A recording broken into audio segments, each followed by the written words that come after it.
Je ne pense pas que ma collection va dépasser les 3000 jeux, car je n'ai pas la place pour ça.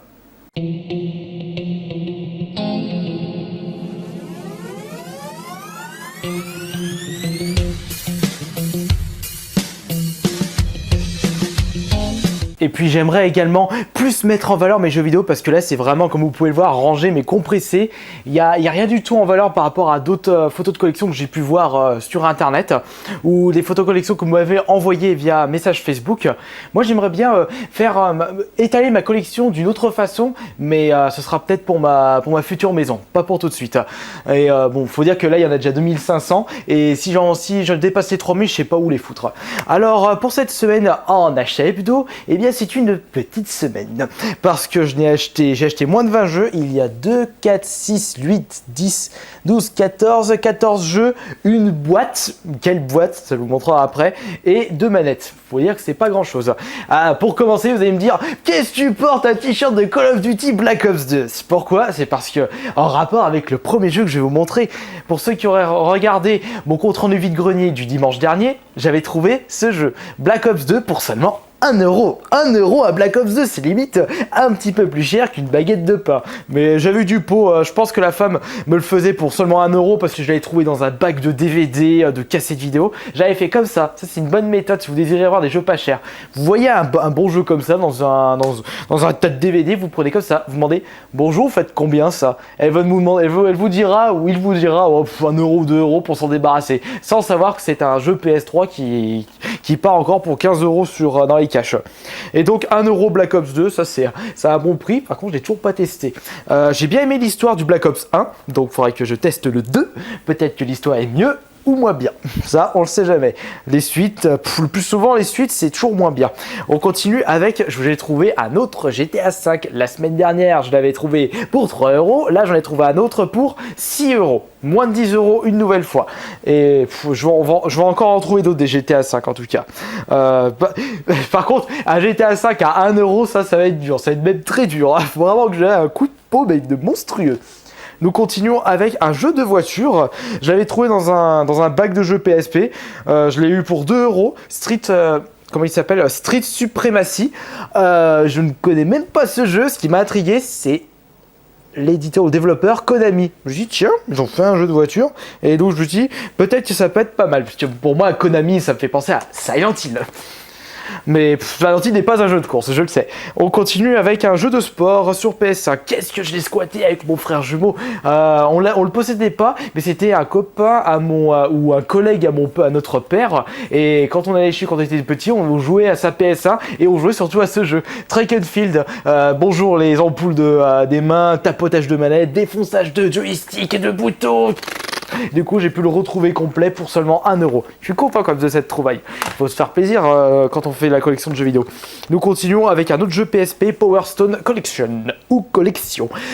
Pour ce jeu, je l'ai déjà joué sur la Dreamcast, donc le premier et le deuxième opus. Je possède déjà PSP, mais il est sous blister. Donc je l'ai retrouvé en occasion pour seulement 2 ou 3 euros. Je me souviens plus. Ensuite, un jeu, mais ça c'est pour un prochain Kirby Play x4, Sport Challenge. Alors ça c'est un quiz sur la culture sportive. Ça va être marrant parce que moi et GT Gabi, Payou et Zulman, ou Vinx plutôt, et ben on est des quiches dans la culture de sport. Donc ça risque d'être drôle quand même si on joue ça à 4 en même temps. Pourquoi pas? En ce moment, il y a la Coupe du Monde. Allez, la France. Si vous passez pas les poules, franchement, vous êtes des mauvais. Ensuite, nous continuons avec un jeu de combat ou jeu d'aventure. Ouh, ça me dit rien ça. Enfin, le One Piece Rogue Warrior, du coup, je sais pas si c'est un jeu de combat pur jeu de combat comme un Street Fighter ou plutôt un jeu de combat aventure. Excusez-moi, j'ai les renvois parce que j'ai mangé ma sauce tomate là à l'instant avec des pâtes ravioli plutôt. Avec One Piece Pirate Warrior, donc du coup, je l'ai trouvé pour 6 euros. Je me suis dit ça peut être pas mal en plus pour la collection. Un jeu DS qui est... Ouh putain, oh, j'ai même pas remarqué, il est abîmé, vache. C'est Mario Luigi au centre de Bowser. Pour Voyage au centre de Bowser, pour celui-ci, je suis fan de Paper Mario, le 64 ainsi que le Paper Mario sur GameCube. Toujours pas testé le Wii, mais il me paraîtrait qu'il est assez mauvais par rapport à la version GameCube. C'est un copain, il m'a conseillé de jouer au Mario Luigi sur la Game Boy Advance. J'ai joué j'ai à peine joué et je me suis trouvé celui-là. Je me demande s'il est mieux, s'il est moins bien, j'en sais rien. Pour 4 € Mario Luigi Voyage au centre de Bowser. Par contre, si je le trouve dans un meilleur état, je me débarrasserai de celui-là puisqu'il est assez abîmé. Je dirais bon état. Ensuite, on continue avec jeu Nintendo. J'ai trouvé le Donkey Kong Country Returns pour 6 € en excellent état celui-là par contre. Ça c'est mieux. Et d'ailleurs, celui-là, je l'ai pas testé. Il faut dire que Donkey Kong, j'avais commencé Donkey Kong dès sa sortie, c'est-à-dire le Donkey Kong Country sur la Super Nintendo. Et j'ai pas arrêté d'y jouer, celui sur la Super Nintendo. Je dois l'avoir en boîte. Ah oui, je l'ai en boîte, voilà. Et je me souviens, celui-ci à la sortie, mais pouf, qu'est-ce que je l'avais squatté. J'aime bien, il faudrait que je regarde si il est aussi, la version Wii respecte bien le genre. Ben, c'est même pas une boîte française, c'est une boîte allemande. Bon, je m'en fous. Je viens de remarquer ça maintenant, bah, tout. Alors donc Donkey Kong Returns pour 6 €. Voilà le classement, là oui j'y joue pas trop. On continue avec un petit lot de jeux Xbox première du nom pour 4 €. C'est 1 € le jeu. Et non, c'était un homme ce coup-ci, il m'a dit ouais allez, je vous fais 4 €, je vous offre un jeu. Moi je dis pas de problème, bah merci, c'est gentil. Donc nous avons Hitman 2. Nous avons, comment il s'appelle lui, New Legend, Hunter, Shell Shock et Buffy contre les vampires. Buffy, je sais pas comment vous l'appelez. Exclusif Xbox en plus, Buffy. Ah, disponible maintenant de la collection Xbox classique. Je sais pas pourquoi ils mettent ça. Du coup, c'est vrai qu'en ce moment, moi j'aime bien acheter plein de petits jeux Xbox puisque on en voit plus tant que ça dans les vides-greniers et dans les caches, leurs bacs de jeux Xbox, il y en a plus. Il y a vraiment, c'est vraiment le jour et la nuit par rapport aux jeux PS2, les jeux Xbox. Bon, il y a encore plus le jour et la nuit entre la PS2 et la GameCube. J'aimerais bien rechercher beaucoup des jeux GameCube dans les vides-greniers pour pas cher, mais c'est tellement compliqué, c'est d'un compliqué maintenant. Je sais pas pourquoi je trouve plus de jeux Xbox que des jeux GameCube. Nous continuons avec les deux accessoires, les deux manettes, je veux dire, ce sont des manettes PS1 avec joystick pour 3 € les deux. J'essaie de me refaire une bonne réserve de manettes PS1, puisque j'ai l'intention de faire un Kirby Play x8 sur Micromaniacs. Il me faudrait une réserve de manettes, parce que c'est là que j'invite tout le monde, et qu'au final il y a une manette qui foire, j'aurais l'air d'un con. Et nous terminons avec une boîte. Ah non, détrompez-vous, la console n'est pas dedans, ni le jeu, enfin la cartouche DS, puisque la femme avait dit bah non, je vends juste la boîte, y a pas je n'ai plus le jeu, j'ai plus la console. Et moi je lui ai demandé bah si je vous donne 3 €, c'est bon, vous pouvez me la vendre. Elle m'a dit oh bah pas de problème, tenez pour 3 € je vais pas vous cracher dessus.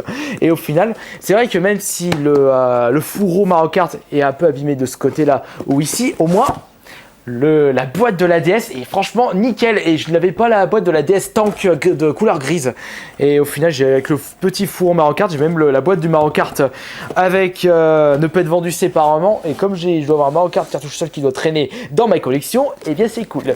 Ça pour 3 €, bah je me suis dit bah tiens je vais y prendre. En plus au vide-grenier les gens ils se ruaient dessus, oh DS, combien DS.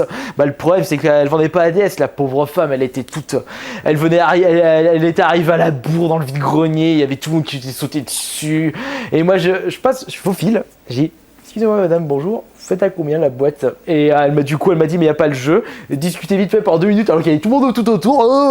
Et au final j'ai réussi à avoir ça pour 3 €. Et franchement, il suffit juste d'être respectueux, d'être sociable et surtout d'être sympa. Et au final, ça marche à tous les coups. Donc voilà, c'est terminé pour les achats de cette semaine, avec une boîte pour pouvoir mettre une DS Tank que je ne possède pas, la couleur grise bien sûr, des jeux PS3 avec encore une fois un GTA V, un Black Ops 2 pour seulement 1 €, 2 jeux Wii, des jeux PSP, il y a aussi un jeu PS1 et des jeux Xbox et 2 manettes. En tout cas, une petite semaine. D'ailleurs, il faudrait que je calcule comment j'ai dépensé. J'ai pas dû dépenser beaucoup, je dirais 30 et 40 € si mes calculs sont bons. Alors maintenant, à quoi j'ai joué cette semaine? Eh bien cette semaine, je me suis tâté un nouveau jeu 3DS. Il est ici. Je l'avais à un moment, mon frère, il m'avait montré, le petit frère, c'était un paillou, il était en train de jouer à Star Fox 64 sur la 3DS. Je lui dis, bah ouais, tiens, ouais, c'est vrai, ils l'ont sorti. Et il m'avait montré, je savais pas qu'ils avaient amélioré les graphismes. Je pensais que c'était juste un portage de mes deux à la noix, mais ils avaient amélioré le jeu. Et au final, je me suis dit, mais putain, c'est cool, ça m'a donné envie d'y jouer. Parce que l'Illuminatoire, j'en avais beaucoup joué avec mon frère jumeau quand on était gosse. Et au final, je l'avais dans ma collection, je l'avais acheté en solde, il était sous blister depuis plus de 6 mois, et au final je dis ah bah cool, allez hop, ma collection collection, c'est comme un magasin. J'ai les jeux sous blister, bah tiens, je vais l'ouvrir. Moi, je suis sûr qu'il est tout, qu'il marche encore super. Et alors, j'ai commencé à tâter, mais qu'est-ce qu'elles sont affreuses les doublages français, mais c'est affreux, mais c'est immonde. Donc au final, heureusement que sur internet, il y a quelqu'un qui avait dit qu'il suffisait juste de mettre les paramètres de la console en anglais pour pouvoir entendre le doublage anglais. Et au final, c'est beaucoup mieux. J'ai l'impression que c'est le même doublage que dans la version 64 pour le doublage anglais. À confirmer. Mais du coup, il est bien sympatoche. Bien. De toute façon, c'est la version 64 de l'île Atwart. Je continue avec. Je viens de terminer également ce jeu. Le voici. Je viens de terminer Dead Space 3. Très bon jeu, très bon Dead Space. À la fin, ça m'a gonflé parce que dans le niveau un peu vestige, un peu égyptien, extraterrestre, Inca, moi, ça va 5 minutes, donc ça m'a pas vraiment marqué, ça m'a plus gonflé qu'autre chose. La fin, banale, la fin. Le boss de fin, c'est une merde. J'ai terminé le jeu en difficile. Le boss de fin, il est trop facile. J'ai dit, qu'est-ce que c'est que ça? L'arme que j'ai utilisée pour presque tout le jeu, c'est la vache sacrée. Allez savoir pourquoi j'ai choisi celle-ci encore. Minotaur. Et du coup, je vous recommande celui-ci. Faut pas du tout voir le côté survival de Dead Space 3. Il faut plutôt le voir comme un jeu d'action. Et vous verrez, vous serez pas déçus. Merci à mon frère jumeau Joanne de me l'avoir prêté. Celle-ci, il l'avait trouvé pour 4 € saligo dans un vide-grenier. J'ai également joué, on a joué à Qui veut gagner des millions sur Wii avec Payou, mon petit frère Gabi et Vinx pour un prochain Kirby Pair. On a tâté et franchement, c'est qu'il est marrant ce jeu Qui veut des millions. J'étais en train d'y jouer, j'ai fait je crois 4-5 runs à la suite. Ouais, je recommence. Ah, juste pas la bonne réponse. Oh, je recommence. Et au final, j'ai bien aimé jouer à Qui veut des millions. J'avais acheté 3 € en plus. J'ai dû jouer à autre chose également. On a joué. Ah oui, j'ai refait une partie du F-Zero GX sur la GameCube. J'ai fait la coupe AX en mode master. Je les ai tous destroy, les concurrents. Il est devenu trop facile maintenant. Faut dire avec le nombre d'heures que je suis passé dessus, c'est un petit peu normal.